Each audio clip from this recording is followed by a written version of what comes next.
Shalom sahabatku, kembali sebelum kita merenungkan kebenaran firman Tuhan di pagi hari ini, mari kita sama-sama berdoa.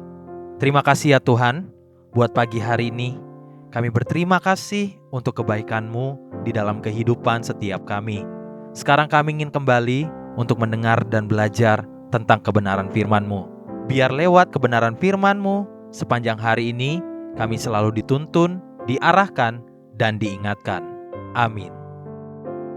Pagi hari ini, kita akan kembali merenungkan kebenaran firman-Nya dengan tema Anak Cucu yang Hidup Benar di Hadapan Tuhan.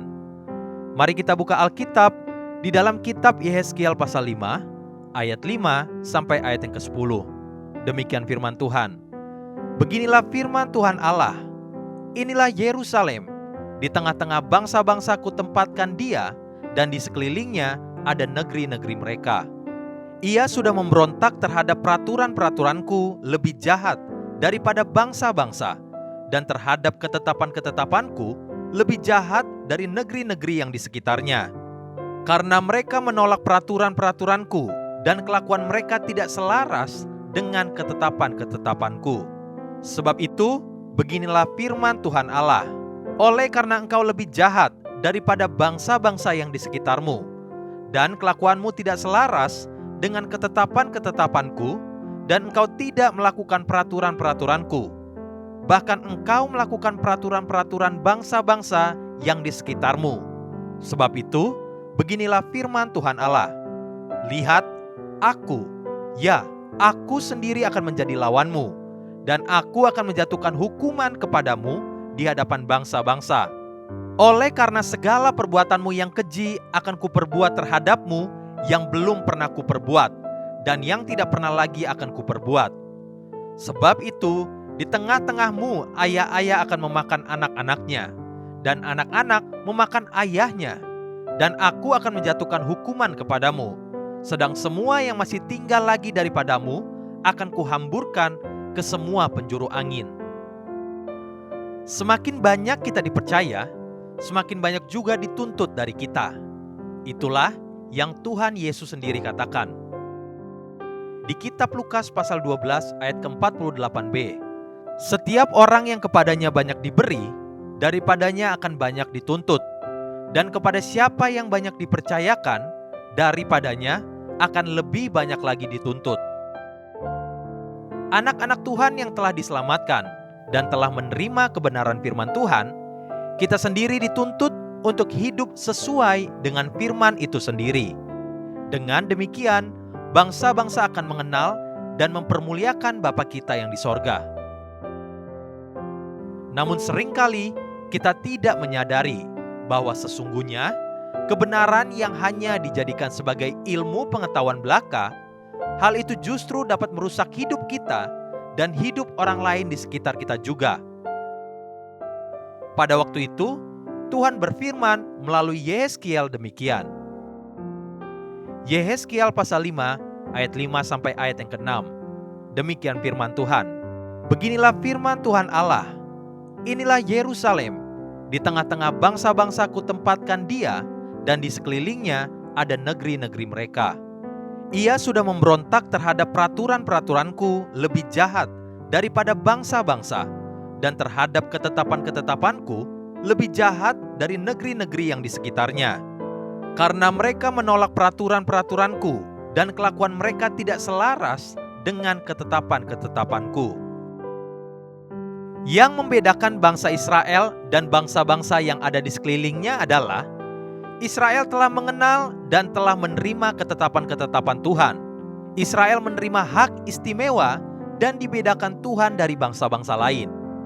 Israel telah mengenal kebenaran, namun terhadap bangsa itu sendiri, Tuhan juga menuntut untuk mereka, bukan hanya untuk mengenal, tapi melakukan kebenaran itu sendiri.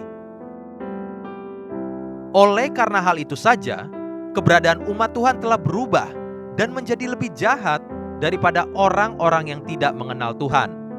Karakter mereka menjadi rusak dan menjadi batu sandungan bagi orang lain. Mereka nyaris menjadi seperti binatang, bahkan lebih rusak daripada binatang sekalipun.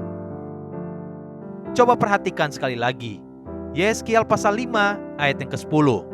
Sebab itu, di tengah-tengahmu ayah-ayah akan memakan anak-anaknya, dan anak-anak memakan ayahnya, dan aku akan menjatuhkan hukuman kepadamu. Sedang semua yang masih tinggal lagi daripadamu akan kuhamburkan ke semua penjuru angin. Terjemahan ini sepertinya sangat vulgar dan nyaris seperti sifat kanibalisme. Tidak semua binatang melakukan kanibalisme.